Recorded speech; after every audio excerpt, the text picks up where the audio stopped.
الجبل فوقهم كأنه ظلة وظنوا أنه واقع بهم خذوا ما آتيناكم بقوة واذكروا ما فيه لعلكم تتقون صدق الله العظيم.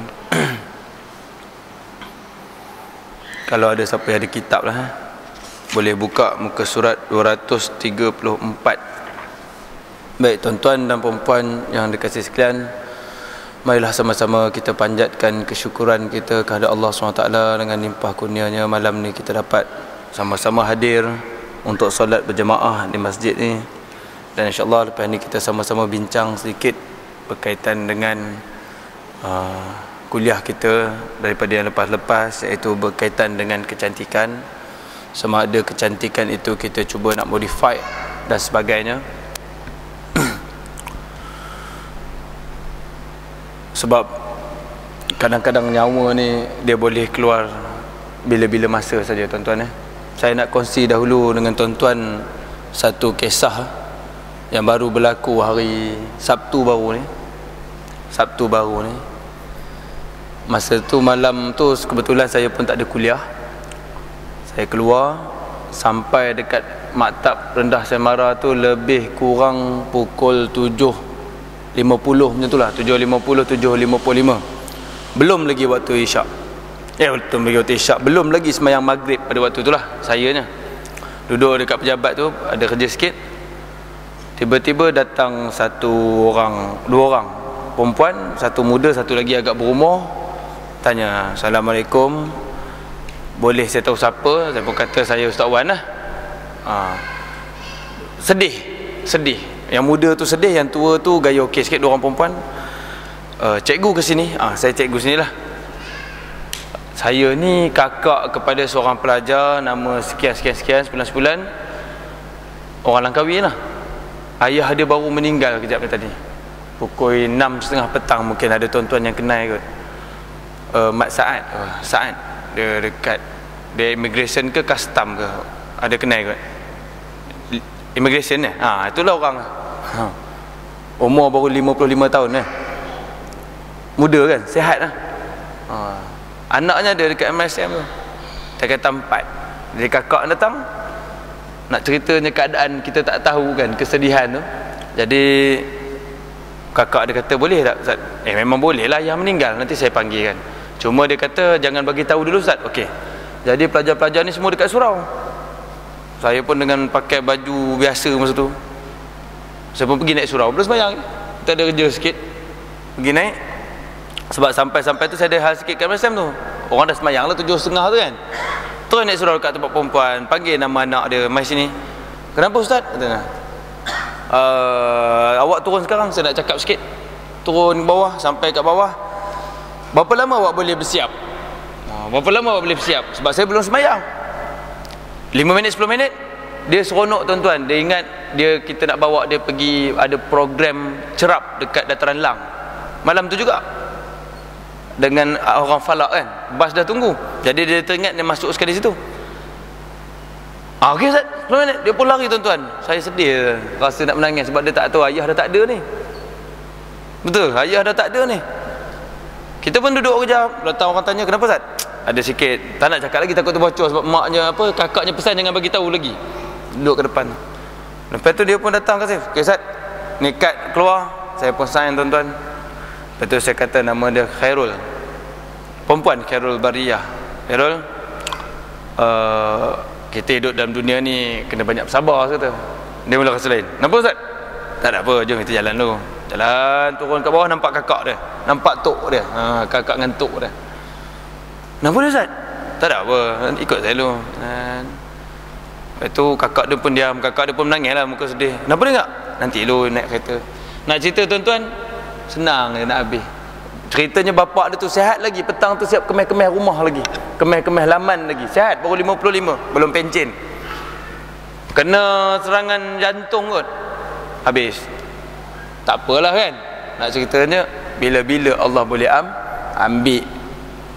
Tak ada tunggu-tunggu dah. Kamu ada anak ke?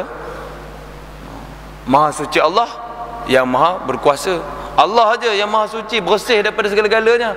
Manusia ni penuh kekurangan kan? Kekurangan lah. Dia sebagai ayah contohnya, mana boleh bagi bantuan dah pada anak, dah habis, dah mati. Kita kan bapa, ibu, sekarang tengah hidup, anak minta apa-apa kita pun bagi tanggungjawab kita. Tapi kita ni tak suci daripada segala kekurangan. Mati, minta lah macam mana pun, minta lah dengan air mata darah pun tak boleh bagi apa dah, kan? Si Cairo tadi ada ayah contohnya, ada mana dah ke bumi. So dia nak minta pertolongan apa-apa, dia belajar dah tak ada dah. Kita ni tak bebas daripada sebarang, suci daripada sebarang. Kita ni penuh dengan kekurangan lah. Hanya Allah SWT saja suci daripada sebarang kelemahan. Itu pasal subhanallah, maha suci Allah. Allahu Akbar, Allah maha besar. Tuan-tuan, itulah sedikit sebanyak lah saya nak cerita yang kita ni kadang-kadang tak tahu kan.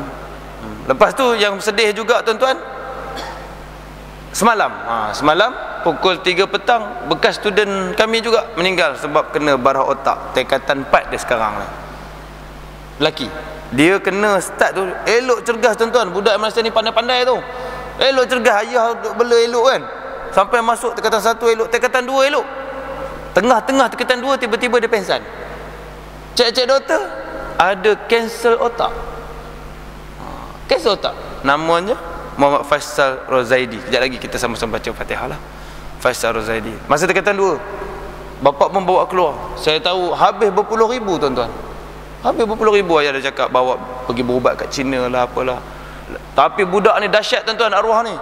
Dia kata dekat saya, selalu telefon, Ustaz doakan saya Ustaz, saya nak buat balik PMR ni elok-elok, kata dia. Nanti saya nak masuk balik MSM tingkatan 4. Tangan dia dah kena tarik sikit. Semangatnya pelajar ni. Doakan saya Ustaz, kata dia, saya nak buat PMR nanti, saya nak masuk balik MSM tingkatan 4. Sebab dia tingkatan 2 kena keluar kan? Sebab dia kena duduk kat rumah. Selalu telefon lah. Lepas tu dia kata, alamak Ustaz, saya masa PMR tu saya kena tarik, kata dia. Dia kena tarik sampai mulut berbuih dia kata. Dia telefon. Rupanya semalam Allah ambil lah nyawa dia. Tak tahu kan macam mana kesedihan ayah dia. Saya dengar sampai susah sikit lah, dah habis puluh-puluh ribu. Ubat dia mahal daripada China. Tu kisah lah tuan-tuan, tak kira umur berapa. Kalau tuan-tuan yang mungkin ada ni, try tengok Faisal Rozaidi. Tak tahu lah masuk paper tidak. Paper sekarang ni isu pilihan raya, dia kisah-kisah ni kurang sikit, melainkan betul-betul dahsyat. Contohnya apa yang berlaku 2 hari lepas dekat Syria, mati banyak orang. Dekat sebelah, dekat Damaskus kan, banyak mati, kena bunuh, beratus orang mati, tembak dekat-dekat, bunuh, sembelih, bakar. Dengar pun sikit-sikit je, sebab ada isu lain lagi besar dekat sini. Kita ni alhamdulillah lah buat masa ni tuan-tuan, buat masa ni alhamdulillah. Baik, fasal 1, membuat tatu. Ni tajuk kita nak baca minggu ini tuan-tuan, membuat tatu. Fasal ini mengandungi 4 topik perbincangan. Bahagian pertama, apakah maksud tatu? Bahagian kedua, jenis tatu. Bahagian ketiga, hukum membuat tatu. Bahagian keempat, hukum menghilangkan tatu. Baik, kita baca dulu. Tatu, apa dia tatu ni? Tatu menurut bahasa bermaksud tanda atau alamat. Yang kita nak tahu ni dari segi istilah. Dari segi istilahnya pula ialah proses menusuk atau mencucuk kulit dengan jarum hingga mengeluarkan darah. Seterusnya ditabur atau dihamburkan dengan nila atau celak supaya menjadikannya berwarna biru atau hijau dengan sebab bercampurnya nila atau celak tadi bersama dengan darah yang terhasil ketika jarum dicucukkan pada kulit. Cucuk jarum tu dekat kulit tu, macam kita tengok dalam TV tu, nanti dia keluar darah, letak nila, jadi yang warna macam nila tu kan. Ataupun letak celak, jadi warnanya hitam. Tu teknologi lama sikit lah. Sekarang ni tuan-tuan, tatu ni bermacam-macam warna dah. Saya ada tengok dekat TV tu, dia pasang TV berapa kita tengok itu, American tattoo ke apa ke, macam-macam warna dah dia buat. Kalau dulu kita tengok ni kan. Baik, tatu yang digunakan kebiasaannya berwarna biru atau hitam di samping mempunyai bentuk dan corak yang pelbagai. Ada yang melukisnya dengan rupa bentuk haiwan seperti burung, singa, ular, jengking, naga dan sebagainya. Ada juga yang mengukir dan membentuk suatu gambar seperti hati, bentuk love tu, atau nama-nama kekasihnya, tulisan. Baik, amalan membuat tatu ini sekarang banyak dilakukan oleh kaum-kaum tertentu, terutamanya golongan masyarakat di barat, orang Eropah lah kan. Di Malaysia kita dapat melihat kebanyakan penggunaan tatu ini dilakukan oleh golongan kaum asli. Betul tak? Dekat rumah-rumah panjang, penuh satu badan dia. Orang asli rumah-rumah panjang banyak buat, penuh satu badan. Begitu juga dengan orang bukan Islam pun sama, banyak budaya tatu ni. Kalau dekat Mesir tu tuan-tuan, orang Kristian dia mesti ada tatu dekat tangan dia ni. Salib. Salib hitam. Semua orang Kristian lah dia letak. Nama kadang-kadang Mahir, kadang-kadang Iman. Sebab nama tu nama Arab kan. Tapi Abdul Rahman tak adalah, Mustafa tak adalah, tu nama orang Islam. Tapi kalau setakat Iman, Mahir, Sofian benda tu, itu orang Kristian pun banyak di sana kan. Ada salib di sini. Baik. Kadang-kadang tatu terjadi disebabkan oleh kesan luka pada permukaan kulit seperti kulit yang tergeser dengan tar di jalan raya yang akan menyebabkan kesan lebam dan darah beku atau berpunca daripada kesan kuat yang dialami seperti letupan bom. Itu pun kadang-kadang boleh jadi tatu juga. Kita jatuh, accident, kena dekat tar, darah beku tu ada dekat tangan, terus jadi tatu pula, terus jadi cop selama-lamanya. Ada jadi begitu. Ataupun askar kena bunyi bom letup-letup, kena percik-percik, dia jadi tatu-tatu dekat badan. Darah kan, darah tu tak keluar habis, jadi dia jadi kesan lebam. Baik tuan-tuan, itu ialah definisi tatu. Definisi tatu ni. Kalau kita tengok lagi, yang biasanya orang buat tatu ni orang yang main Kungfu Siam tu, tinju Siam tu, tomoy, letak tatu untuk menunjukkan dia punya lambang keberanian lah. Itu di antara budaya tatu. Baik, bahagian kedua, jenis-jenis tatu. Baik, jenis tatu ada dua tuan-tuan. Satu, tatu untuk kecantikan, buat cantik tadi, lukis gambar orang dan sebagainya. Satu lagi jenis yang kedua ialah untuk perubatan. Ada juga tuan-tuan, tatu untuk berubat. Nanti kita tengok apa dia tatu untuk berubat ni. Baik, tatu perubatan digunakan untuk menghilangkan kecacatan dan keaiban warna kulit seperti kemerahan darah atau kecacatan semula jadi seperti panau, titik atau tompok di kulit. Proses ini dijalankan melalui pembedahan dan perubahan bentuk dan warna kulit dengan menggunakan bahan-bahan kimia yang dimasukkan ke dalam kulit, sebagaimana cara yang dilakukan ketika proses membuat tatu. Tetapi warna bahan-bahan yang digunakan sama seperti warna semula jadi kulit. Cerita dia tuan-tuan begini, kulit-kulit badan kita ni kadang-kadang ada cacat semula jadi. Contohnya hitam pelik-pelik, ada kat pipi hitam contohnya kan, macam tai lalat tu kan, hitam, malulah dia. Jadi dia letak tatu, tapi tatu itu warna kulit. Itu untuk perubatan, dia bukan nak buat gaya apa kan. Dia nak hilangkan kecacatan. Ataupun contoh tadi, accident tadi, pum, kena darah beku dekat dahi. Selepas tahun dia jadi macam tatu pula. Maka letak lagi tatu, tapi tatu itu warna kulit. Apa hukum dia? Kan, apa hukum dia? Nak hilangkan tatu ni tadi. Tatu juga tu kan, mewarnai kulit kita ni, tetapi dia warna-warna kulit. Itu cerita dia. Baik, ada dua tuan-tuan. Baik, bahagian ketiga, hukum tatu. Hukum tatu tadi. Baik, kebanyakan fuqaha, iaitu jumhur fuqaha, bersepakat dari segi ijma', semua sekali setuju bahawa haram membuat tatu dengan tujuan untuk kecantikan, baik bagi lelaki ataupun perempuan. Hukum dia haram secara mutlak untuk kecantikan, yang macam kita tengok-tengok ni baru ni tuan-tuan. Haram. Dan sekarang ada satu lagi budaya, budaya lengan baju ke serut baju, dia buat gaya tatu. Saya ada tengok tuan-tuan, dia pakai macam dia bawa motor panas-panas kan, dia ada satu sarung rapat ke kulit, tapi sarung tu laksana macam tatu kan, nengok macam tatu. Baik tuan-tuan, hukum benda tu tetap haram tuan-tuan, sebab dia meniru gaya orang kafir. Tak ada orang Islam pakai begitu. Nampak tak? Bukan kerana pakai tu, tetapi kerana meniru ajnabi. Dan meniru ajnabi ni hukum dah haram. Budaya-budaya kafir ya kan, nampak rupa samsin pula kan, sekali pandang macam tatu. Hukum dia itu ialah hukum haram, bukan kerana pakai tu, tapi kerana meniru golongan ajnabi. Itu ya. Baik. Kepada mereka yang membuat tatu maupun perempuan ataupun lelaki, ataupun yang meminta dibuatnya baginya jika ianya dengan keredaannya dan kehendaknya, sebaliknya tidak berdosa. Baik. Begini tuan-tuan. Hukum membuat tatu ni berdosa orang yang buat tatu untuk orang lain dan orang yang minta dia buat pun. Dua-dua itu berdosa, hukumnya haram. Kecuali, baik, ada kecuali. Sebaliknya tidak berdosa bagi perempuan yang masih kecil jika ditatu pada badannya kerana ianya tidak lagi tergolong dalam golongannya mukallaf. Ada bapaknya jahil, anak tu kecil, nak bagi cantik contohnya, dia tatunya anaknya masa kecil tu, bawa pergi kedai tatu. Kita tak cerita lagi orang Islam, orang kafir yang masuk Islam ni, kita cerita ni orang Islam ni. Bapak yang jahil nampak anak, kita bawa anak perempuan kita ni, biasa perempuan suka tatu ni kalau dalam masyarakat Arab dulu pun, bawa pergi kedai tatu, letak tengah belakangnya sayang mak dan ayah contohnya kan. Tatu dia masa dia tengah kecil baby ni, maka dia tak adalah berdosa. Yang membuat itu berdosa lah. Dia tu tak adalah berdosa sebab dia kecil kan, dia tidak tahu dan dia bukan mukallaf. Begitu juga dengan tatu yang terjadi kesan daripada sesuatu kemalangan, seperti kesan daripada letupan ataupun jatuh tu tadi, pun tak dosa lah. Accident jadi tatu, tak ada berdosa lah. Letupan jadi tatu, tak berdosa lah. Baik. Fuqaha berhujah dengan berpandukan kepada dalil-dalil berikut.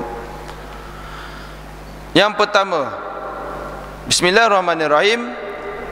An Ibnu Umar radhiyallahu anhuma qala anna Rasulullah la'ana al-wasilata wal mustawsilata wal washimata wal washimata wal mustawshimata. Maksudnya daripada Ibnu Umar radhiyallahu anhuma bahawasanya Rasulullah sallallahu alaihi wasallam bersabda, Allah Taala melaknat orang yang menyambungkan rambutnya dengan rambut orang lain, serta orang yang meminta supaya rambutnya disambungkan dengan rambut orang lain.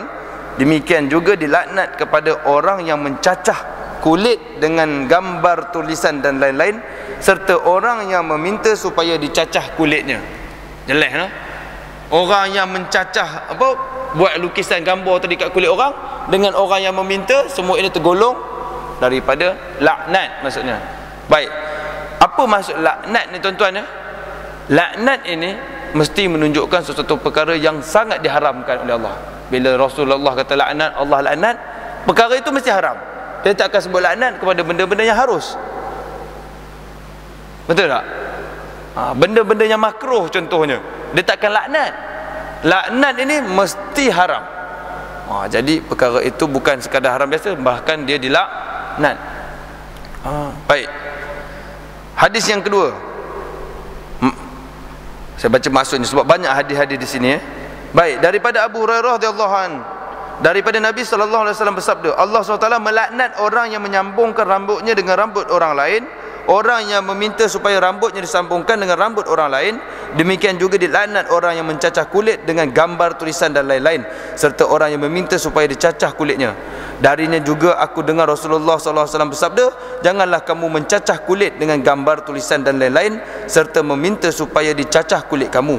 Lagi hadis Nabi tuan-tuan, diriwayatkan pula bahawa Nabi SAW menegah harga darah anjing pemakan riba, orang yang memberinya riba, pengupas kulit, dan orang yang mencacah kulit dengan gambar tulisan dan lain-lain, serta orang yang meminta supaya dicacah kulitnya. Banyak tuan-tuan hadis. Dan satu lagi hadis, saya baca sekali matanya sebab yang ini ada sedikit perbezaan. Baik. Ruwiya an Nabi sallallahu alaihi wasallam naha an-nazmisati wal washirati wal wasilati wal washimati illa min da. Maksudnya diriwayatkan bahawa Nabi SAW melarang orang yang mencabut bulu, orang yang mengupas kulit, orang yang menyambung rambutnya, dan orang yang mencacah kulit, kecuali untuk perubatan. Ni hadis ni tadi dah sampai dah. Kecuali untuk perubatan. Kenapa ada juga pakai tatu ni perubatan? Nabi dah sebut siap-siap dah. Sebab biasa orang kena begitu. Jadi cacat, kena ubat, malu kan? Kan masa kecil kadang-kadang masa nak bersalin tu tuan-tuan, kadang-kadang ada yang guna vacuum tu kan, kadang-kadang jadi cacat tau, cacat kekal budak tu. dia tersedut kemek, dia jadi macam darah beku. Tu cacat, malu pula kan. Kena pula budak perempuan contoh ada hitam di sini misalnya, maka untuk perubatan. Kan. Baik, kita tengok tuan-tuan. Banyak lagi hadis-hadis ni saya lajukan terus. Kalau siapa yang ada kitab tu banyak, saya bacakan tak masuk-masuknya dah. Daripada Abu Hurairah radhiyallahu anhu, katanya sabda Rasulullah sallallahu alaihi wasallam, sesuatu itu hak dan melarang seseorang membuat tatu. Hadis Nabi yang lain diriwayatkan daripada Aminah binti Abdullah bahawasanya beliau mendengar Aisyah radhiyallahu anha berkata, adalah Rasulullah sallallahu alaihi wasallam melaknat seseorang yang mengupas kulitnya dan orang yang meminta agar dikupas kulitnya dan orang yang mencacah kulit dengan gambar tulisan dan lain-lain, serta orang yang meminta supaya dicacah kulitnya. Oh, banyak tuan-tuan. Maksudnya Nabi tegas sungguh-sungguh ni, jangan buat tatu ni. Daripada Qubaisah bin Jabir Al-Asadi katanya, saya telah keluar bersama seorang tua dari kalangan Bani Asad kepada Ibnu Mas'ud radhiyallahu an. Kata beliau, aku dengar Rasulullah sallallahu alaihi wasallam bersabda, melaknat orang yang meminta supaya rambut alisnya ditipiskan, kenin ni, agar nampak indah seperti bulan sabit, orang yang merenggangkan giginya, orang yang meminta supaya dicacah kulitnya, yang kesemuanya itu mengubah keaslian kejadian makhluk Allah SWT. Baik, banyak hadis-hadis tu tadi tuan-tuan yang menceritakan haram secara mutlak kita membuat tatu. Baik kita suruh orang buat, baik kita tak ada buat pun kita buatkan orang, semua itu haram. Bahkan ianya mendapat laknat daripada Allah dan juga Rasulullah sallallahu alaihi wasallam. Baik,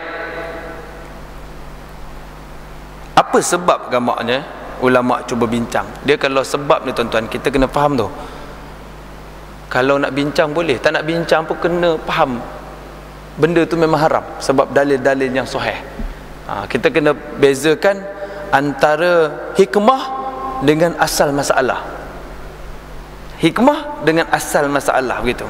Contohnya tatu ni. Tatu ni perkara yang telah diharamkan oleh Allah dan perkara yang telah diharamkan oleh Rasulullah. Kalau kita nak bincang sebab apa, boleh. Tapi kalau tak jumpa pun tak apa. Benda itu benda yang haram. Contohnya dia kata kat sini, melakukan tatu ini akan memberikan kemudaratan pada tubuh dan mendatangkan kesakitan ketika proses membuatnya. Kalau dia kata aku tak sakit, tak jatuh juga benda tu, kan? Tak jatuh juga benda tu.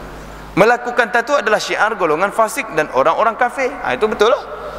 Melakukan tatu pada tubuh telah mengubah kejadian Allah SWT. Itu betul lah. Tapi itu hikmah, kita dah haram. Macam kita kita pergi bermusafir, kan? Orang Islam pergi bermusafir, musafir. Bila kita bermusafir, kita boleh buat jamak dan juga qasar. Jamak ni himpun dan juga kita boleh qasar, jamak takdim ataupun jamak takhir. 3 syarat, kan? 3 syarat, iaitu syarat yang pertama, mesti niatnya tu soleh, niat perjalanannya tu. Yang kedua, mesti perjalanannya itu pun soleh, bukan maksiat perjalanan dia tu. Yang ketiga, cukup 2 marhalah, kan? 90 ataupun 95 km. Itu 3 je. Niat mesti soleh, maksudnya niat benda baik. Okey lah. Contohnya pergi nak ziarah mak ayah contoh, okey lah, kan? Nak ziarah kawan-kawan ataupun nak pergi merapatkan hubungan kekeluargaan, pergi berjalan, tak ada masalah. Musafir. Niat tu. Yang pertama mesti soleh. Kalau niat nak pergi bergaduh contohnya, niat nak pergi satu konsert yang maksiat ke contohnya, benda-benda itu haram, kan? Dah tak boleh dah. Dia kena 3 syarat ni. Baik, syarat yang kedua tadi, perjalanan itu mesti soleh. Contohnya pergi bermusafir, niat tu baik, tapi berdua-dua pula, tunang dengan tunang pula, kan? Pergi satu kereta, pergi niat baik nak bawa jumpa mak bapak contohnya, tapi pergi itu maksiat. Ataupun orang perempuan pergi tanpa mahram, tak jadi tuan-tuan. Kena ingat, tak boleh buat jamak qasar tu. Seorang-seorang daripada Langkawi ni pergi kursus kat Kuala Lumpur contohnya, tak boleh. Darurat, okey lah, darurat, kata darurat lah, tapi tak boleh lah ambil pula kelebihan-kelebihan boleh jamak tu, sebab perjalanan itu tidak soleh. Perjalanan itu maksiat. Seorang perempuan nak bermusafir mesti dengan mahram. Kalau tak dapat dengan mahram, sekurang-kurang 2 orang lagi, maksudnya 3 orang wanita solehah. Wanita solehah tu paling kurang tutup aurat lah. Pergi haji, pergi umrah contohnya kan. Tak ada dah keluarga lain lelaki. Yang ada seorang 2 orang kawan perempuan dia. Kan, 2 orang perempuan. Jadi dia boleh join lah. 3 orang, 4 orang pergi. Dia perempuan kan. Melebihi 3 orang maksudnya. 2 orang seorang, 3 orang. 3 orang bukan melebihi, kena 3 orang saja wanita soleh. Okey, boleh pergi. Jadi perjalanan itu soleh. Kalau tiba-tiba seorang-seorang dia je, perjalanan itu maksiat. Perjalanan itu tidak soleh.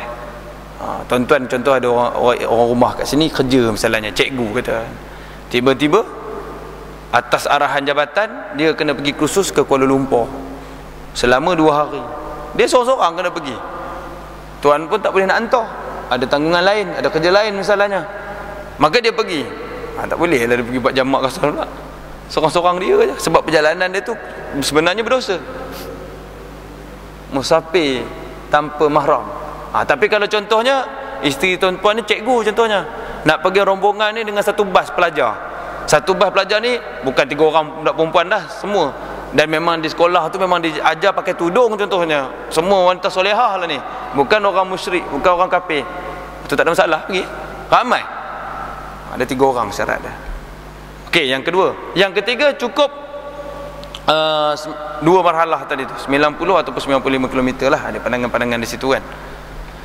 Cukup 3 ni, bolehlah kita buat jamak dan jamak qasar. Hikmah bertukar-tukar tuan-tuan. Itu kena faham tu. Hikmah bincang pi lah. Untuk memudahkan. Bila kita berjalan jauh, untuk memudahkan, jadi Allah bagi kita jamak qasar. Habis tu kalau sekarang ni nak terbang sejam je, dekat airport lebih hebat lagi tempat semayang dia daripada kat masjid ni contohnya. Nak ambil semayang kat masjid pun jauh juga. Airport tu depan tangga, ambil semayang terus boleh semayang. Susah apa? Airport sini ada, SCCT ada, apa nama ni, dekat JT ada. Kalau kata sebab susah dah tak susah dah. Nampak? Bukan itu hikmah. Asalnya ialah musafir tu tadi tu, perjalanan tu tadi. Itu kena faham tuan-tuan. Baik, begitu juga tatu ni tadi. Kalau dia kata sebab sakit lah, sebab apa tu, itu mungkin sebab lain. Tapi yang pastinya benda itu diharamkan oleh Allah. Kaji tak apa, kajilah sebab apa suka hatilah. Arak kan, arak diharamkan oleh Allah. Innamal khamru wal maisir wa azlam, terus kan, diharamkan. Rijsun min amali syaitan fajtanibu, maka tinggalkan tu. Dah diharamkan. Fikirlah macam mana pun, kata halal dan sebagainya, benda itu benda yang sahih diharamkan, haramlah. Okey, kita pun bincang sebab dia boleh membawa ini, membawa itu. Kalau kata tak boleh bawa ini, tak boleh bawa itu, benda itu telah diharamkan. Nak bincang tak apa, asal kena pegang. Baik. Ada satu je pandangan, kalaulah tuan-tuan dengar, ada juga pandangan kata boleh buat tatu, tetapi pandangan ini ditolak oleh jumhur fuqaha. Ada. Bukan kata tak ada.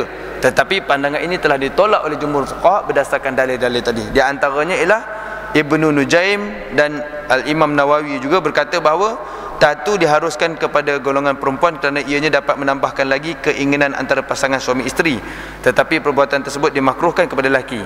Namun pendapat ini adalah pendapat yang lemah dan tidak boleh diterima sama sekali memandangkan kepada kekuatan dalil-dalil yang dikemukakan oleh pendapat jumhur semua ulama tadi.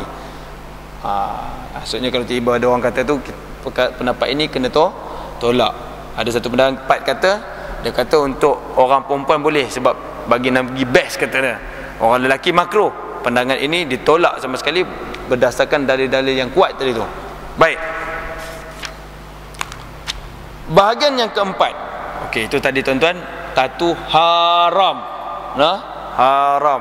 Habis tu kalau ada anak-anak kita yang buat tu, itu semua kena buang balik lah. Nanti kita baca hukum dia pula kan. Banyak ada tuan-tuan sebab dia terpengaruh. Sekarang ni kalau kita tengok pemain-pemain bola dalam TV tu ke kan, bukan yang Malaysia ni, yang luar-luar negara, atlet-atlet semua letak tatu. Semua letak tatu. Pergi lawan baru ni dekat Korea Selatan dengan Jepun apa, buat Piala Dunia kan, orang Eropah semua buat tatu Cina. Semua buat kan. Habis. Dengan David Beckham pun ada buat tattoo semua kan. Jadi orang budak-budak ni dia tahulah orang Langkawi kan, ataupun orang kat luar ke mana kan, kadang-kadang bukan mereka ini diberikan didikan yang cukup. Contohnya walaupun segelintir tapi rugilah, kan, walaupun segelintir kecil yang buat tu tapi rugilah. Anak-anak muda kita ni terikut, bahkan ibu bapa pula tak memberikan perhatian yang lebih kan. Kalau setakat warna rambut tadi senang sikit lagi tuan-tuan, warna rambut merah hijau ni, tapi tiba-tiba pergi letak tattoo. Ya Allah, itu perkara-perkara yang dilaknat oleh Allah. Ada tuan-tuan, ada. Setakat dia tebuknya apa, keningnya tu kan, dengan pen tu kan, senang lagi nak dibuang tu tuan-tuan. Ini tattoo ada. Saya ada nampak lah, saya ada jumpa juga seorang dua lah. Saya tak tahu lah pula kalau dia orang Siam kan. Sebab kadang-kadang muka tu lebih kurang lah, tapi cakap pun lebih kurang kan, wallahualam, tapi rasanya macam Melayu. Ada tu yang kita nampak, yang tak nampak lagi banyak yang dekat Kuala Lumpur sana. Mungkin kadang-kadang keluarga tu tak prihatin. Baik, bahagian keempat, hukum menghilangkan tattoo. Baik, nak hilangkan tattoo, fuqaha bersepakat bahawa tidak wajib menghilangkan tattoo pada keadaan-keadaan berikut. Tak wajib hilangkan, boleh hilangkan, tapi tak wajib hilangkan bagi keadaan-keadaan berikut. Apa dia? Jika seseorang itu melakukannya ketika dalam keadaan tidak mukallaf, iaitu ketika masih kecil ataupun gila. Tuan, masa dia kecil hari tu, dia buat, bapak dia buat tattoo, dia besar-besar ada tattoo, tak wajib untuk dihilangkan.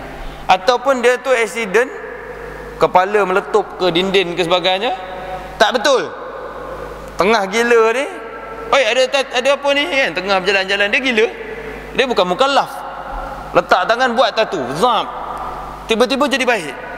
Ni time aku gila ni. Maka tak kira. Tuan-tuan pernah dengar cerita kucing dengan tikus? Cerita ni kita boleh ambil gambaran je lah. Satu hari, satu malam, ada satu ekor kucing ni dia jalan dekat apa nama ni, Federal Highway tu. Siapa yang duduk Kuala Lumpur tu biasalah, dekat kilang arak ada 3 tu, 2 tu kan, Kasbah tu, dekat situ lah. Dia pun jalan malam-malam, pukul 2 pagi, pukul 3 pagi kucing ni jalan, boring jalan. Tiba-tiba dia dengar suara minta tolong. Tolong. Dia pun cari, dia jumpa tikus.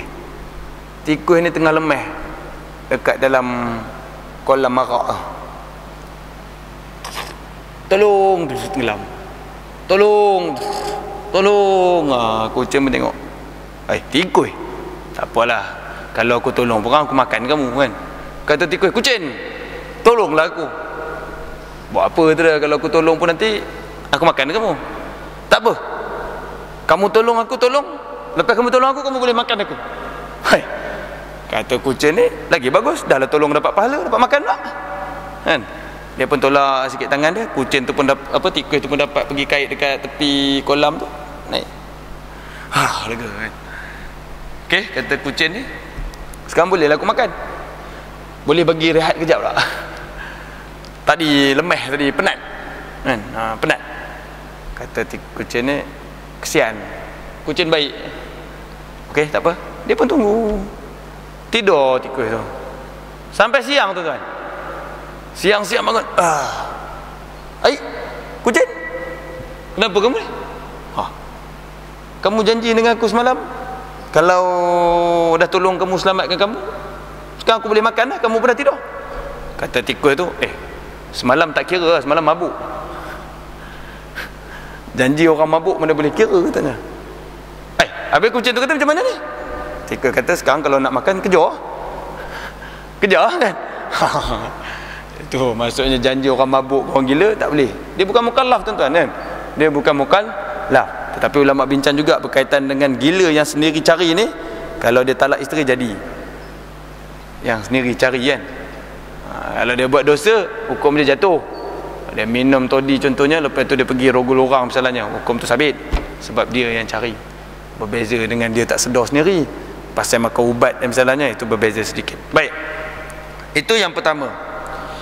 Yang kedua, yang tak wajib hilangkan tatu ni, tatu tadi orang yang budak kecil tadi, yang kedua tadi ataupun orang gila yang bukan mukallaf. Yang kedua, jika seseorang melakukannya kerana keperluan seperti untuk berubat, maka tatu perubatan ini tidak wajib ditanggalkan kerana melihat kepada keperluan yang ada. Disebutkan di dalam kitab Aunul Al-Ma'bud, seseorang perempuan jika berhajat kepada tatu untuk tujuan perbuatan, maka diharuskan walaupun meninggalkan kesan padanya. Maksudnya begini, satu lagi keadaan tuan-tuan, kerana perubatan tadi, kerana perubatan dia memang kecacatan dia ada cacat contohnya, jadi tembakkan dengan warna kulit tadi, lepas tembak dengan warna kulit jadi elok, maka adakah perlu dia hilangkan tatu tadi? Tak perlu, sebab okey balik. Begitu. Baik, adapun jika seseorang yang sudah baligh, berakal dan melakukannya berdasarkan kemahuan dan keizinannya tanpa ada sebarang hajat dan keperluan terhadapnya, maka fuqaha berselisih pendapat pada hukum kewajipan menanggalkan semula tatu berkenaan, dan punca timbulnya perselisihan pendapat ini adalah berdasarkan kepada perselisihan yang berlaku dalam menentukan sama ada tatu berkenaan najis ataupun tidak. Itu dia cerita dia, tatu ni najis ke tidak. Itu perselisihan pendapat. Dia buat sendiri, memang dengan sukarela dia. Jadi ulama-ulama ni berselisih nak mengatakan adakah tatu itu najis ataupun tidak. Dia sama juga tuan-tuan ya. Masa saya dekat Azhar tu, saya lupa nama syekh tu lah, dia terang kat kami masa tu berkaitan dengan perfume, minyak wangi, atar kan. Dia terang dekat situ tuan-tuan, berkaitan dengan ada orang kata, kan pernah dengar tak tuan-tuan, minyak wangi ni boleh bawa semayang, pernah dengar tak? Minyak wangi ni suci, minyak wangi ini najis kan. Dia kata memang ada minyak wangi yang betul-betul najis, memang najis lah ya. Contohnya dia ada letak benda-benda yang najis. Tetapi dekat sini dia nak cerita yang berkaitan dengan alkohol tau. Berkaitan dengan minyak wangi yang beralkohol tu. Baik, alkohol tu dia kata itu bukan alkohol untuk minum yang orang buat mabuk tu, dia kata tu namanya alkohol, fungsi dia lain, orang buat minyak wangi je. Jadi namanya alkohol, bukannya najis tu tadi. Sama juga arak tadi kan, arak tadi dia memabukkan ke dia tidak memabukkan, namanya arak, hukumnya haram. Dan ain arak itu hukumnya najis, kena baju, tak boleh bawa semayang. Nampak tak? Baik, jadi dia cerita sekarang ni minyak wangi yang alkohol bukan untuk minum ni, ini pasal minyak wangi dia kata. Baik, sebenarnya yang jadi masalah tentang semayang dengan tak semayang ni bukan kerana suci dia tuan-tuan, dia kata kerana bahan dia tu, iaitu dalam nak buat minyak wangi ni, kalau cakap orang putihnya saya tak berapa tahu, tapi kalau cakap Arabnya bolehlah sikit. Dia ada 3 bahan yang utama. Satu atar tu, yang pati tu. Kalau kita pergi kedai-kedai minyak wangi tu, dia ada kata ini pati minyak wangi kan, atar tu, atar lah. Satu lagi alkohol tu, air tu kan. Satu lagi cakap Arabnya musabbit. Musabbit dia rupa gam uhu tu tuan-tuan, bila kita letak dalam tu sikit lah, pancuk sikit dia jadi macam minyak sikit rupa tu, musabbit. Saya lupa cakap istilah Inggeris dia. Letak tu musabbit. Dia sebenarnya minyak wangi ni nak ikut hebat dia tak hebat dia, musabbit tu dia macam dia macam gam uhu tu, dia picit macam bentuk gam tu, macam bentuk ubat mata tu tuan-tuan. Kalau tuan-tuan pernah tengok orang letak ubat mata yang macam, bukan ubat mata titik tu, ubat mata yang macam keluar macam, pernah tengok tak maksud saya ni? Dia macam satu minyak, macam ubat gatal tu, tapi warna dia warna jernih tu, macam gam uhu tu. Itu dia pancut. Musabbit ni cakap Arab maksudnya kekal. Banyak musabbit tu, banyak sangat, dia jadi pahit bau dia. Tapi kalau sikit sangat dia tak lama. Jadi kalau letak tu cukup dia punya bancuhan dia tu. Saya pernah buat jugalah tuan-tuan, saya pernah pergi kedai Arab ni buat. Bila tepat bancuhan dia tu, Kalau sikit letak dekat tangan, dia tak kekal lama lah. Murah lah benda tu, yang mahal tu. Sikit cik, pancut sikit letak, dia gancang. Kalau benda tu banyak sikit, letak dekat tangan ni tadi, minyak wangi ni, dia tahan lama. Wah, sampai ke petang bau dia. Letak pagi, petang karang bau lagi. Tu maksud dia musabit ni tadi. Nampak tak? Baik. Jadi dia punya cerita boleh buat sembahyang tak boleh buat sembahyang ni ialah musabit tu tuan-tuan. Sebab maksud dia musabit tu ada menutupi tangan ni tadi. Kalau kita ambil uduk, ceritanya tak kena lah. Nampak tak? Okey, bila kita tak minyak wangi, tak apa yang melekat kat baju ni, kat tangan ni, sampai ke petang bau tu, maksudnya ada. Jadi pandangan ulama, kebanyakan ulama mutakhir ni kan, bila kita tengok kalau kita ambil uduk, kita dah gosok tu ada kena air masuk, maka suci lah. Bukan kena pergi tengok dengan teleskop tu kan. Bila tengok dengan teleskop tu, kalau ada tu tak kira lah kan, nampak kena, so bolehlah sembahyang. Ambil uduk kan, mandi wajib, tengok semua sampai air. Okey, tang situ tu perbahasan dia. Tu yang sekarang ni orang pakai minyak wangi elok kan. Tapi ada juga ini boleh buat sembahyang, ni tak boleh buat sembahyang, ada isu tu juga kan. Memang ada lah yang memang buat dengan contohnya najis khinzir ke, darah khinzir ke, itu memang najis lah kan. Dia buat minyak wangi tu ada jelitin babi misalnya, tak boleh lah. Memang ada gitu tuan-tuan, dengan jelitin haiwan yang tak disembelih misalnya kan, benda-benda begitu. Itu benda-benda yang haram lah. Tapi kalau kerana alkohol tadi, alkohol tu bukan alkohol orang minum, alkohol lain, orang buat minyak wangi. Begitu. Baik, saya azan dulu sebelum kita sambung ni tuan-tuan.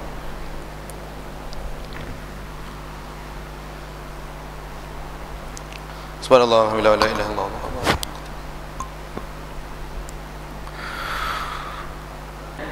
Baik. Dalam kitab Hasyiah Abidin, jika seseorang mentatu pada tangannya, maka tidak mesti baginya untuk mengumpasnya. Apabila telah dibasuh, maka akan dikira suci disebabkan oleh kesukaran untuk menghilangkannya, kerana tidak dapat dihilangkannya melainkan dengan mengupas kulit atau melukakannya. Apabila tidak berkemampuan untuk menghilangkan sesuatu yang boleh ditanggalkan dengan air ataupun sabun, maka tidak membebankan di sini adalah lebih utama ataupun aula. Ini pandangan yang pertama tadilah, satu pandangan daripada mazhab Imam Hanafi.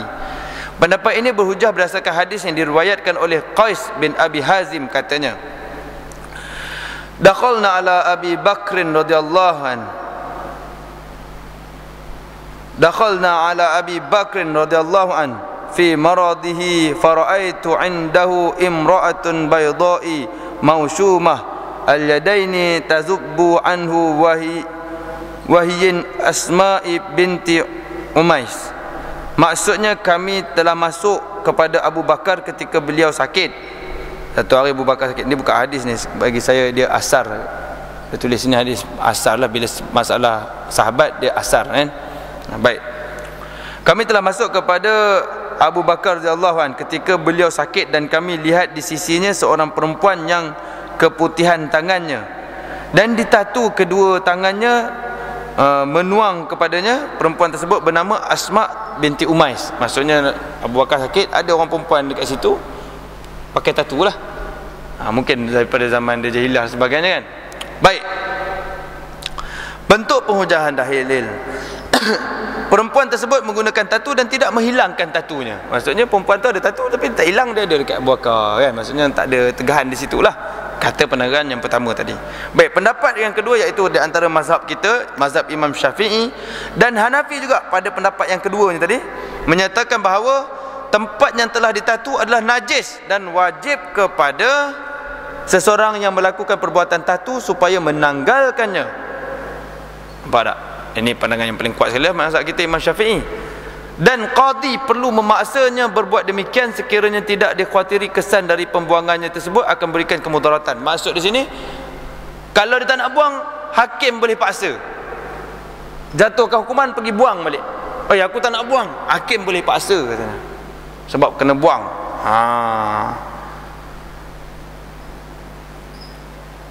Baik, sehingga boleh baginya bertayamum disebabkan luka yang dah hadapi tidak membolehkannya mengangkat hadas dengan menggunakan air. Sehingga kan pendapat yang kedua ni kata, kalau bertatu ni tadi sebab dia sengaja buat, dia tak nak buang ni tadi, kena tayamum. Berat tak berat tuan? Kena tayamum. Pendapat yang kedua ni kata kena pergi tayamum. Ada tatu kamu kan, tak sah kamu, tak lekat air pun kan, pergi tayamum. Nampak tuan-tuan?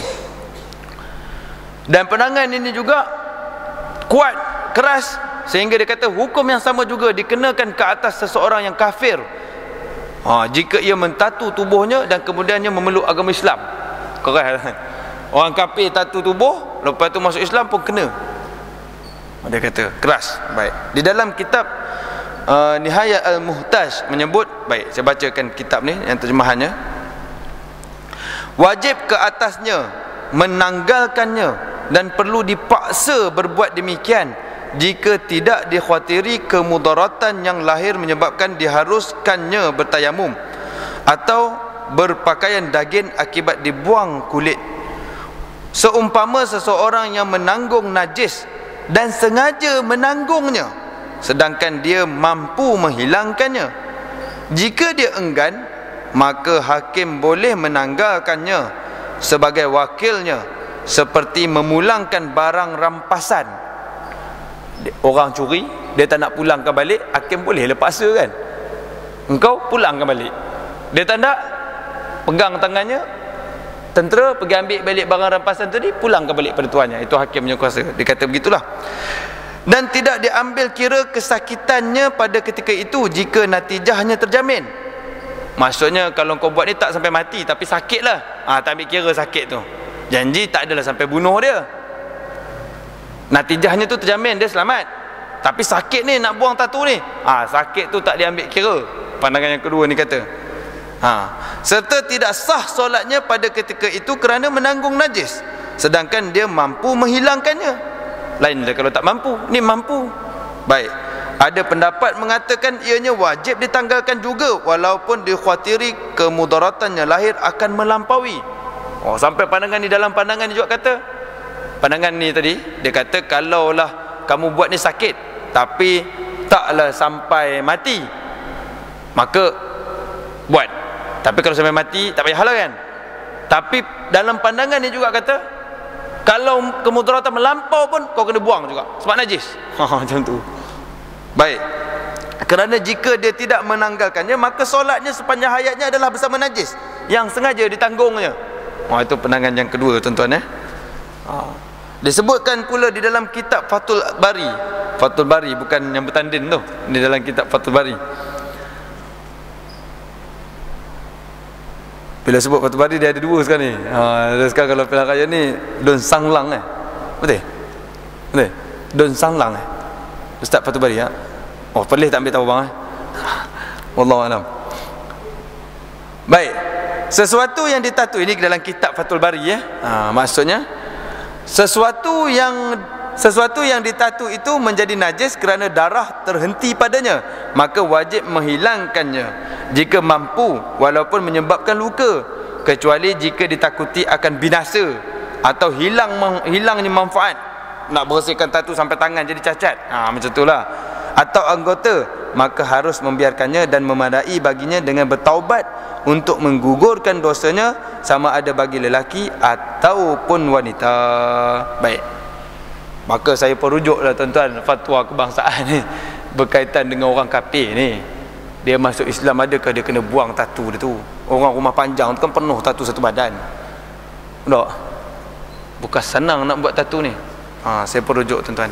Baik, sebelum saya nak ceritakan natijahnya sekarang ni, rupanya pada tahun 2012, maksudnya tahun lepas, Hospital University Sains Malaysia, saya tak tahu yang dekat Kubang Krian ke ataupun di situ ada Hospital University Sains Malaysia, hospital tu dia buat satu kerja amal lah, iaitu dia membuat satu perubatan free ni untuk buang tatu. Siapa yang nak buang tatu, dia ada satu kaedah sekarang ni, dia tembak dengan laser. Kalau kita baca, dia ada kaedah dia buat pembelahan plastik lah balik. Satu lagi tu bentuk tembak balik dengan yang tadi tu, perubatan kan, tembak balik dengan warna kulit. Satu lagi ni dengan laser, dia boleh hilangkan balik, tapi mungkin ada kesan sikit-sikit lah kan. Dia buat tuan-tuan. Secara percuma nak bagi sah balik lah solat ni kan. Maka baguslah. Bahkan siapa-siapa yang memang sekarang ni, teknologi sekarang ni kan mudah dah. Bukanlah sakit nak kena siat kulit tu sampai macam tu. Dulu mungkin lah kamu ada belah-belah, ada tarik kulit tu kan. Sekarang ni kita pun pensan, dia pun tembak-tembak, hilang lah. Maka hukumnya sekarang ni wajiblah hilangkan, sebab dia tidaklah menyusahkan sangat. Baik. Jadi di sini Majlis Fatwa Kebangsaan kali ke-86 86, iaitu yang berlangsung pada 21 hingga 24 April tahun 2009. Baik, dia kata kat sini haram bertatu. Tapi andai katalah orang tadi tu orang yang bukan Islam masuk Islam, dia itu digalakkan bertatu. Bertatu pula, membuang tatu. Tapi kalau dia tak andak kerana kemudaratan, tak apa untuk dia. Tapi sangat digalakkan. Bahkan dia juga mengatakan untuk orang-orang yang jahat ni tadi lah, yang masa tengah mudanya tu jahil tu tadi, dah buat tatu penuh satu badan, masuk tomoy pula. Mak ayah kurang bagi didikan, tiba-tiba hantar anak belajar-belajar, masuk sekolah seronok main tomoy, contohnya tomoy siam. Sampai pergi belajar bertanding, pagi dekat sempadan Kelantan tu ke contohnya, ataupun siam, tiba-tiba kawan kata buat tatu habis, barulah jadi tomoy. Dia pun tak tahu hukum, letak tangan, bam. Sampai sekolah menengah, balik-balik bapak pun kata, ini apa benda pula ni? Ni lambang tomoy kan? Dah tahu, haram. Maka dekat sini pun Fatwa Kebangsaan kata sebaiknya buang tatu tu dengan teknologi ni. Tapi kalau memang tak boleh buang kerana sakit dan sebagainya, tak apalah, sebab dalam masa jahil. Tapi kenalah bertaubat bersungguh-sungguh supaya Allah mengampunkan dosa, sebab dia perkara-perkara yang dilaknat, tuan-tuan. Baik. Jadi pendapat yang rajih tepat dalam kitab ni kata, pendapat yang menyatakan bahawa tatu adalah najis lah, darah kan, benda tu kotor, dan wajib menanggalkannya kembali jika tidak membawa kepada kemudaratan yang besar adalah merupakan pendapat yang rajih. Maksudnya kalau boleh buang elok-elok, buang, sebab dia najis. Kecuali dia boleh mendatangkan kemudaratan yang besar. Contohnya tatu dekat kemaluan ke tuan-tuan kan, jenuh nak menghilangnya tu, tembak laser hilang misalnya. Itu macam itulah maksud dia. Ataupun tatu dekat bahagian-bahagian yang bahaya, contoh kan, tempat-tempat kanser dan sebagainya. Baik, belum habis lagi sikit, kita segi sambung tuan-tuan. InsyaAllah saya rasa tahun ni, tak sampai tahun ni kita akan habis. Mungkin boleh tukar kitab lain pula yang lebih best kan. Dah habis dah ni, InsyaAllah. Baik, pendapat yang rajih. Baik, masalah pula hukum menanggalkan tatu selepas mati. Macam mana? Orang tu bertatu, dia orang Islam, bertatu, mati, apa hukum dia? Adakah kita kena tanggalkan ataupun biarkan? Baik, jika seseorang yang melakukan tatu tersebut telah meninggal dunia tanpa sempat ditanggalkannya, maka ulama mempunyai dua pendapat dalam masalah ini. Ulama mempunyai dua pendapat. Baik, pendapat pertama mengatakan haram menanggalkannya kerana sudah gugur tugas pengabdiannya kepada Allah SWT di ketika itu. Ini pendapat yang paling rajih lah. Dia dah habis dah kan, dia dah habis dah. Sama juga bila satu orang mati, telah dimandikan, telah diwudukkan, isteri dia pergi cium dia kan, dia tak batal wuduk dah, dia dah habis dah. Tak ada pula yang mayat tu tadi kena pergi buat balik kan. Tapi isteri tadi tu batal, dia hidup lagi. Nampak tak? Begitu. Untuk orang yang mati tadi ni, dia dah habis dah untuk pengabdian dia. Segala dosa kepala dah habis dah situ. Itu pandangan yang pertama. Baik, pendapat yang kedua pula, perlu juga ditanggalkan tatu tersebut agar dia tidak bertemu dengan Allah SWT dalam keadaan menanggung najis dengan sengaja. Perlu juga dia bawa najis pergi menghadap Allah. Contohnya kan. Baik, di sini saya pernah pergi buat satu perbincangan dengan rakan-rakan ustaz-ustaz kat sini. Ini yang dipanggilkan kadang-kadang kita tengok wasiat tu kan, wasiat. Dan bapak tu dia wasiat sama macam contohnya derma organ kan. Dia wasiat, aku mati nanti aku dah ada tulis surat ni untuk derma organ aku, walaupun tadi nampak menyeksa mayat kan. Maka dia pun mati, dia pun boleh derma organ. Begitu jugalah kalau anda kata dia wasiat, buang baliklah tatu ni, ayah rasa tak seronok contohnya. Patutnya buanglah terus kan. Tapi tiba-tiba dia tengah ternazak, contohnya baru dia insaf tadi WhatsApp kan, boleh lah. Tapi yang paling rojah sekali, habis lah, dah mati biar tanam je lah terus.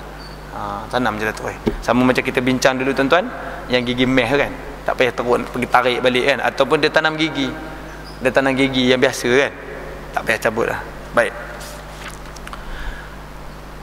Cara menghilangkan tatu, cara menghilangkan tatu tadi iaitu membuang bahagian tersebut dan menggantikannya dengan kulit yang lain. Contohnya buang kulit tangan tu, ambil kulit perut sikit-sikit ni pergi tampal balik. Ataupun yang kedua menggunakan asid tertentu, ambil asid jirui, hilang tatu. Tu.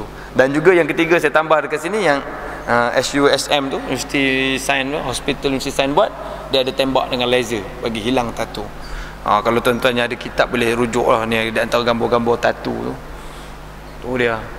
Kat tengkuk penuh, melentang salib lah tu.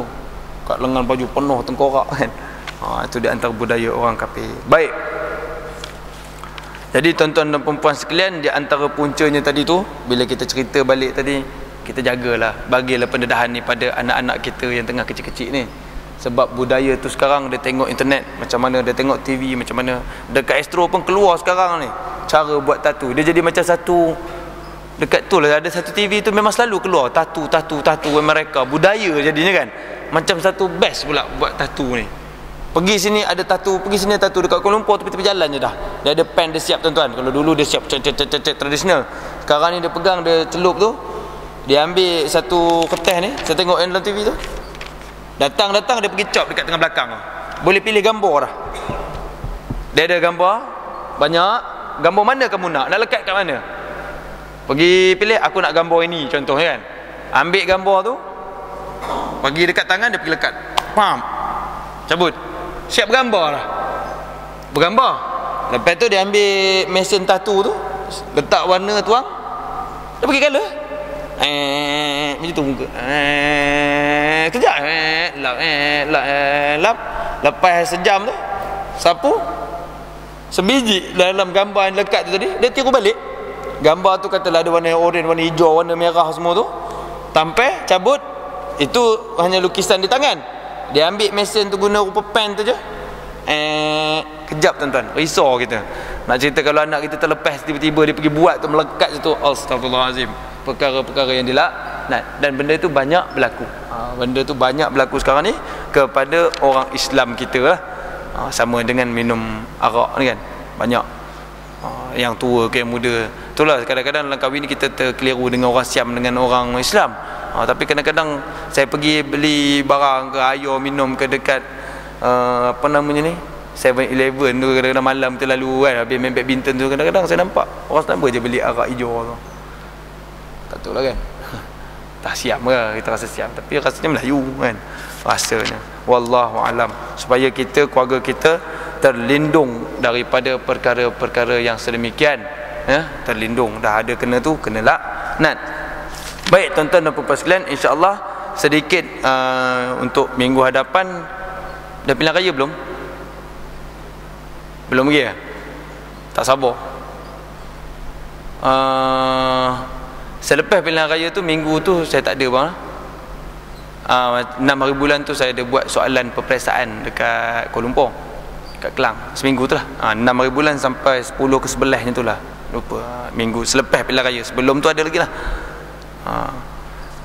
Baik, kira minggu depan insyaAllah kita akan sambung pemberian tanda.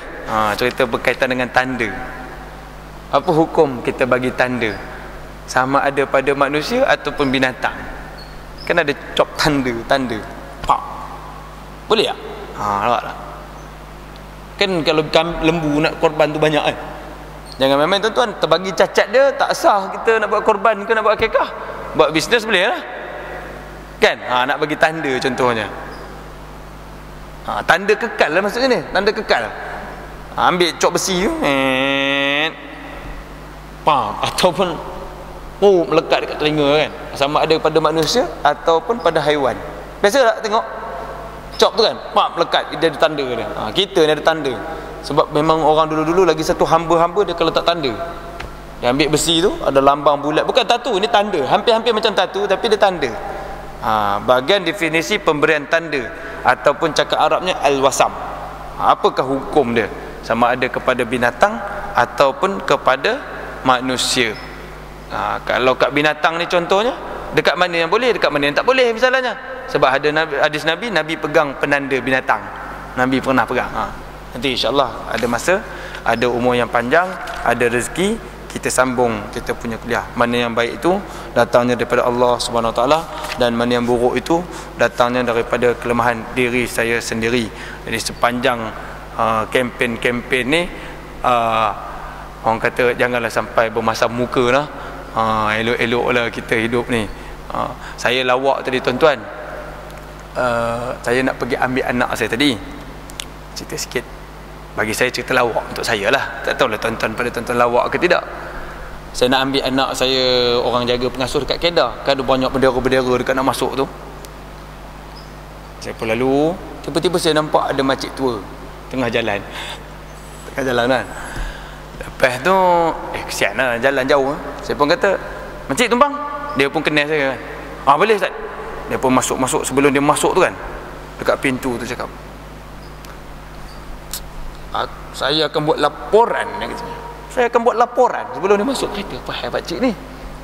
Saya tengok sebelah, ada lah 2-3 orang. Saya akan buat laporan. Lepas tu dia masuk. Masuk. Kalau tak suka jangan dibakar-bakar, dia kata.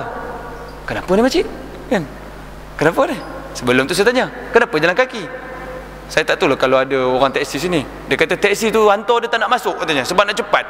Kesian tuan-tuan, daripada simpang tu masuk ke dalam kampung tu jauh tu. Tak tahulah betul ke tidak pakcik. Ada ke orang taksi buat kopi tu, wallahualam. Tapi dia kata kopi tu tak apalah. Apa makcik marah sangat ni? Nak buat laporan apa ni? Dia kata kalau tak suka jangan dibakar. Kenapa? Tu orang tu dibakarnya bendera BN katanya. Dia kata dibakarnya bendera BN dengan lighter. Iya ke? Takkan buat terang-terangan. Saya pun tengok belakang, tapi dah jalan jauh. Makcik ni orang barisan dah. Dah pula. Makcik tak kisah, tapi janganlah bakar, kata. Kan? Janganlah buat-buat naya macam tu. Tak elok. Okey. Saya orang rumah saya ada sebelah. Ambil anak terus saya lalu. Saya pun tengok balik kan. Memang ada 2 lori di situ tuan-tuan. Lori TMB. Lori TMB tu saya tergelak sendiri. Makcik ni kenal ke tidak, orang tu tengah repair tiang tu. Memang ada api-api terpercik-terpercik. Dia pun ada rokok. Kamak kata. Takkan buat terang-terangan ramai. Orang TMB tengah repair kat situ. Jadi saya tergelak teringat, makcik dia semangat kata. Saya buat laporan kata. Kalau datang orang tengok-tengok TMB tengah repair tiang dia kan. Janganlah orang kata bermasam-masam muka lah tuan-tuan. Sebab lepas ni kita akan hidup balik. Hidup balik kan. Terpulanglah pada masing-masing kan. Undi anda adalah rahsia kan. Tapi jangan bergaduh-gaduh lah, tak elok. Hidup kita ni bermasyarakat, wa ta'awanu 'alal birri wat taqwa wa la ta'awanu 'alal ismi wal udwan. Kita kena ingat di situ, bertolong-tolonglah untuk kebaikan dan jangan kita bertolong-tolong untuk kemungkaran. Mana yang baik itu kita buat. Baik, itu saja tuan-tuan dan puan-puan sekalian. Aqulu qawli hadza wa astaghfirullah li wa lakum. A'udzubillahi minasyaitonir rajim. Bismillahirrahmanirrahim. Alhamdulillahirabbil alamin wassalatu wassalamu ala asyrafil anbiya'i wal mursalin wa ala alihi wa sahbihi ajmain. Amantu billahi wahidil ahdil haqqi wa la syarika lahu wa kafartu bima siwa. Rabbana atina fid dunya hasanah wa fil akhirati hasanatan wa qina azaban nar. Wa sallallahu ala sayidina Muhammadin wa ala alihi wa sahbihi wa barik wa sallim. Walhamdulillahirabbil alamin. Taqabbalallahu minkum.